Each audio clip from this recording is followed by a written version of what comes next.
बोल गरुड़ भगवान की जय। हरिओम नमो नारायण। गरुड़ पुराण का द्वितीय अध्याय पार्ट 2। गरुड़ जी बोले कि हे भगवान, यमलोक का दुखदाय मार्ग है, उसमें किस प्रकार पापी लोग जाते हैं ये मुझसे कहिए। श्री भगवान कहते हैं कि हे गरुड़, बहुत दुखदायक यम का मार्ग तुझे कहता हूँ, जिसको सुनकर मेरे भक्ति तुम भी कपायमान हो जाओगे। उस मार्ग में विश्राम करने के लिए वृक्षों की छाया नहीं है, प्राणों की रक्षा के लिए अन्नदान आदि भी नहीं है, प्यास लगने पर पीने के लिए जल भी नहीं है। वहाँ प्रलय काल से के समान 12 सूर्य तपते हैं। उस मार्ग में ठंडी हवा से दुखद प्राणी कहीं कांटों से बंधा हुआ, कहीं सांपों से काटा हुआ चलता है, कहीं सिंह व्याध बाघ और कुत्तों से काटा जाता है, कहीं बिच्छुओं से काटा जाता है तथा कहीं अग्नि से जलता है। इसके पश्चात बड़ा भयंकर अस्पवित्र वन मिलता है, जिसकी लंबाई चौड़ाई 2000 योजन की है। उसमें कौवा, उल्लू, बरड़, गीद, मधुमक्खी और मच्छर भरे हैं तथा देवागन लगी हुई है। वहाँ उन तलवार के समान पैने पत्तों से छिन्न छिन्न भिन्न हो जाता है। रास्ते में कहीं अंधे कुएं में गिरता है, कहीं कुएं में गिरता है, कहीं भयावह पर्वत में गिरता है, कहीं छुरे की धार के समान कीलों या कांटों पर चलना पड़ता है, कहीं अंधकार युक्त गड्ढे में गिरता है, कहीं जल में गिरता है, कहीं जोकों से युक्त कीचड़ में फंसता है और कहीं तपे हुए कीचड़ में चलना पड़ता है। कहीं गर्म बालू पर, कहीं तपे हुए तांबे के पत्तों पर और कहीं धुओं से भरे मार्ग से अंगारों पर चलना पड़ता है। मार्ग में कहीं अंगारे बरसते हैं, कहीं विरज और शिलाएं बरसती है, कहीं खून की और शास्त्रों की वर्षा होती है और कहीं गर्म जल बरसता है, कहीं खारी कीच की वर्षा होती है, कहीं नीचा रास्ता, कहीं ऊंचे पर्वत पे चढ़ना पड़ता है और कहीं गुफाओं में जाना पड़ता है। वहाँ बहुत गहरा अंधकार है, कहीं बड़े दुख से शिला पर चढ़ा जाता है, कहीं पीप रक्त और विष्ठा से भरे कुंड है। मार्ग में अत्यंत भयदायक वैतरणी नदी है। वह देखने में दुखदायक ही नहीं है, किंतु वह सुनने में भी भयदायक है। वह दुर्गम नदी 100 योजन चौड़ी है, उसमें पीप और रक्त बहता है। वह पापियों के लिए अगाध और दुस्तर है। उसमें बाल और श्वाल हैं, बड़े घड़ियालों और सैकड़ों गौर गिदार पक्षियों से व्याप्त है। वह नदी में आए हुए पापी को देखकर अग्नि की ज्वाला और धुआं से भरकर ऐसे खोलने लगती है जैसे कढ़ाई में घी खोलता है।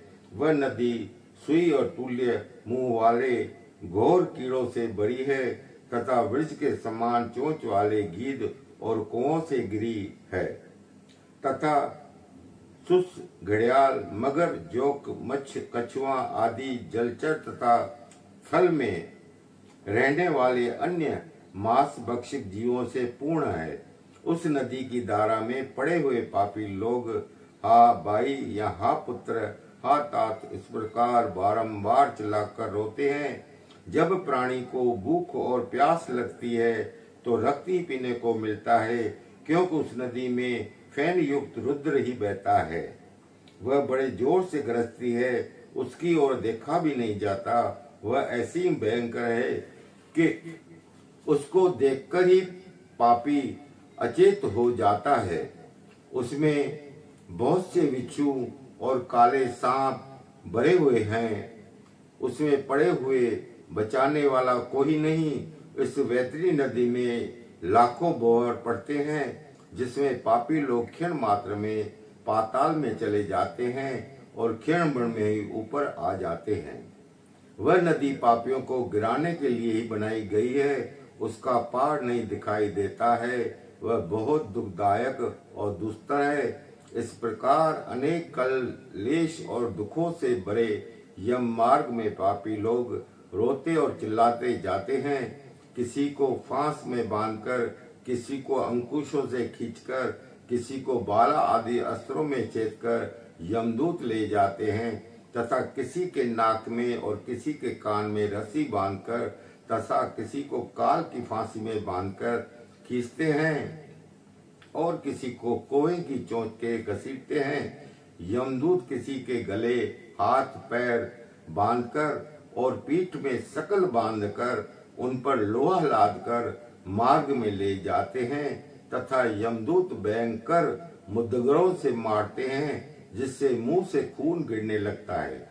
उसी खून को वो पापी पुण्य खाते हैं और अपने किए हुए कर्मों को सोचकर बहुत गिलान करते हैं।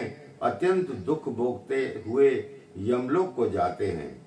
तथा वह मूढ़ रास्ते में चलते हुए पुत्र हैं, पौत्र ऐसा कहते हैं और हाय हाय कर रोते हैं तथा बहुत दुखी होते हैं और कहते हैं कि बड़े भारी पुण्य से जो मनुष्य जन्म मिलता है उसको पाकर भी धर्म नहीं किया। ये मैंने क्या किया? मैंने दान नहीं दिया, होम नहीं किया, तपी न ही तप किया, न देवता की पूजा ही की, न विधि पूर्वक तीर्थों की सेवा ही की है। हे जीव, जैसा तूने किया है वैसा फल भोग। हे जीव, तूने न तो ब्राह्मणों की पूजा, न गंगा जी का आश्रम लिया, न संत पुरुषों की सेवा की, न कभी परोपकार किया। जैसा तूने किया वैसा फल भोग। निर्जल देश में मनुष्य और पक्षियों के लिए तूने तालाब आदि जलाशय नहीं बनवाया। ब्राह्मण और गायकों के लिए कुछ जीविका नहीं दी। इसलिए हे जीव, जैसा तूने किया है वैसा फल भोग। न तो अन्न आदि नित्य दान किया, न पुराण सुने, न विद्वान की पूजा ही की। इसलिए हे जीव, जैसा तूने किया है वैसा फल भोग। न तो अपने स्वामी के हितकारक वचनों का पालन किया और न स्वामी के व्रत का ही पालन किया, न गुरु के योग्यों का गौरव किया। इसलिए हे जीव, जैसा तूने किया है वैसा फल भोग। न तो धर्म बुद्धि से पति की सेवा की, न पति के मरने पर उनके साथ अग्नि में सती हुई। इस गरुड़ पुराण में जो लिखा हुआ है, अग्नि में सती का नाम है। ये कोई जमाने में सती प्रथा थी पर आज नहीं है। और न विधवा होकर तपी किया। इसलिए हे जीव, जैसा तूने किया है वैसा फल भोग। महीने महीने व्रतों से तथा चांद्रायण व्रत के विस्तार सत नियमों से मैंने शरीर को नहीं सुखाया। अति पूर्व जन्म के कुकर्म मुझे यह दुखदायक स्त्री का शरीर मिला है। इस प्रकार बहुत सा विलाप कर पूर्व जन्म का स्मरण करता हुआ यह कहता जाता है कि मेरा मनुष्य पना कहाँ गया। यह अकेला 17 दिनों तक वायु के वेग में चलकर हे गरुड़ 18वें दिन सोमयपुर में पहुंचता है। उस पुर में बहुत से प्रेत रहते हैं। वहाँ पुष्पभद्रा नदी, प्रियदर्शी बरगद का वृक्ष है। यमदूतों के द्वारा उसको वहाँ विश्राम कराया जाता है। वह दुखित हो वहाँ स्त्री और पुत्र आदि सुख का स्मरण करता है और धन तथा नौकर आदि सबको सोचता है। तब वहाँ के यमदूत कहते हैं कि तेरा धन, पुत्र, स्त्री, मित्र और कुटुंबी भाई कहाँ है? हे मूढ़, अपने किए कर्मों का फल भोगते हुए बहुत दिन तक इसी मार्ग में चलता है। परलोक में बटोही तू ही राजगृह के पाथे रास्ते में काम आने वाली पदार्थ के अन्य बल को नहीं जानता। जिसके बल से रास्ता कटता है उसी पाथे के लिए यत्न करता है। अथवा तू यम का बल, साथ में चलने वाले हमारे बल को नहीं जानता और बिना यातना के यमराज के पास चलने का यत्न करता है। जहाँ तुम जाओगे वहाँ का मार्ग तुम्हारे लिए निश्चित ही है, उसमें उलटफेर नहीं हो सकता। हे मनुष्य, उस विख्यात मार्ग को तूने नहीं सुना। ऐसा कहकर यमदूत उसे मुदंगरों से मारते तथा गिरते पड़ते और भागते हुए उस प्राणी को रस्सियों में बांधकर खींचते हैं। यहाँ पुत्र या पुत्रों के स्नेह पूर्वक का कृपा पूर्वक दिए हुए मासिक पिंड को खाकर फिर सोरयपुर को जाता है। वहाँ काल का रूप धारण करने वाला जंगम नाम का राजा है। उसको देखकर डरा हुआ वह विश्राम करना चाहता है। यहाँ त्रिपाशिक दिए हुए पिंड और जल को खा पीकर आगे चलता है। फिर शीघ्र ही नगेंद्र भवन नामक पुर में जाता है, जहाँ भयानक वनों को देखकर दुखित हो रोता है तथा निर्दयी यमदूतों से खींचा हुआ वह बार बार रोता है। 2 महीने बीतने पर द्वितीय मास के पुत्र द्वितीय जल पिंड को खाकर यमदूतों से खींचा हुआ दुख से आगे चलता है। तीसरे महीने में गंधर्वपुर में पहुंचता है, वहां तृतीय मासिक पिंड को खाकर आगे चलता है। चौथे महीने में शिलागमपुर में पहुंचता है, जहां प्रेत के ऊपर बहुत से पत्थर बरसते हैं। वहां चौथे महीने पिंड को खाकर कुछ सुखी होता है। फिर 5वें महीने में कोजितपुर को खाता है। फिर 5वें महीने में कोजितपुर को जाता है। वहां पुत्राद के हाथ से दिए हुए 5वें महीने के पिंड को खाकर कुरुपुर को जाता है। वहां 5.5 महीने में दिए हुए न्यून प्राण मासिक पिंड को खाकर और आधे मुहूर्त तक विश्राम कर कांपता हुआ दुख से उस पुर को छोड़कर यमदूतों से सताया हुआ चित्रभवन नामक पुर में जाता है, जहाँ यम का छोटा सा भाई विचित्र नामक राजा राज्य करता है। उस भीमकाय राजा को देखकर जब डर से भागता है, तब उसके सामने मल्लाह आकर कहते हैं कि हम लोग तुमको महानदी वैतरी में पार उतारने के लिए नाव लेकर यहाँ आए हैं। यदि उस लायक तुम्हारा पुण्य है तो आओ इस पर बैठ लो। तत्वदर्शी मुनियों ने दान को वितरण कहा है, उसी से यह तरी जाती है, इसलिए इसका नाम वैतरी है। यदि तुमने गौदान दिया है तो यह नाव तुम्हारे समीप आएगी, अन्यथा नहीं। ऐसा मल्लाहों का वचन सुनकर पापी ही देव ऐसा कहता है। उस पापी को देखकर नदी उबलती है, जिसे देखकर वह चिल्लाता है। दान न देने के कारण वह पापी उसमें डूब जाता है। तब आकाश में स्थित यमदूत उसके मुंह में कांटा देकर उस नदी के पार ऐसे खींच लेते हैं जैसे बसी में फंसी मछली को खींचते हैं। वहां नदी के पार 6ठे महीने में पिंड को खाकर रोता हुआ भूख से पीड़ित वो आगे चलता है। 7वें महीने में वह वापदपुर में पहुंचता है। वहां पुत्राद का दिया हुआ 7म मासिक पिंड खाकर उस पुर को छोड़कर आकाश मार्ग में चलता है। वह दुखदपुर में जाता है। हे पक्षीराज गरुड़, वहां वह बहुत दुख पाता है। 8वें महीने का दिया हुआ पिंड खाकर चलता हुआ वह प्रेत 9 महीने के अंत में नानकपुर को जाता है। वह अनेक प्रकार के आकंद गणों का रोते चिल्लाते देखकर शिव ही शून्य हृदय को दुख से रोने लगता है।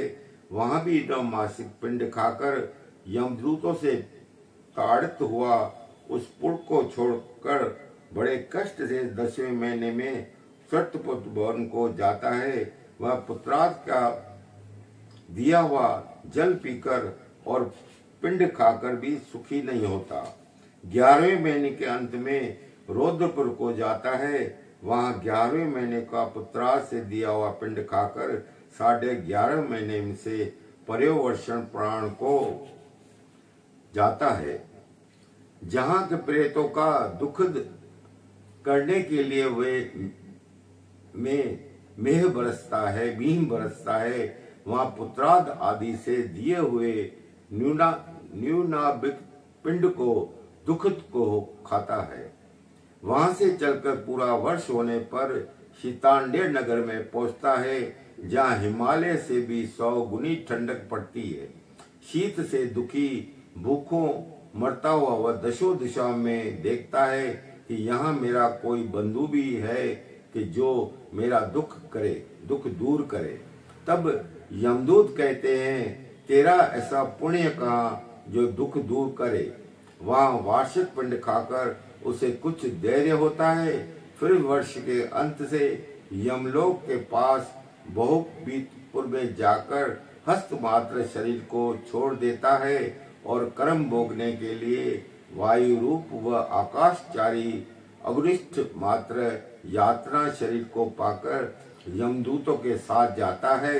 हे गरुड़, जिसने अंत समय में औधर्व देह दान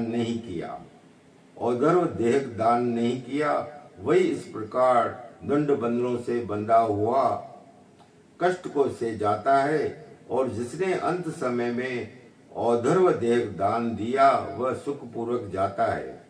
हे खेचर गरुड़, धर्मराजपुर के 4 दरवाजे हैं। दक्षिण द्वार का मार्ग तुमने कहा गया है। धर्मराज के 4 दरवाजे होते हैं, उनमें दक्षिण द्वार का मार्ग तुमसे कहा गया है। इस महाभयानक मार्ग में भूख प्यास श्रम से पीड़ित हो जैसे प्राणी जाते हैं, वह तुमसे कह दिया, फिर और क्या पूछना चाहते हो। यहाँ गरुड़ पुराण का दूसरा अध्याय समाप्त हुआ। बोल गरुड़ भगवान की जय। हरिओम नमो नारायण।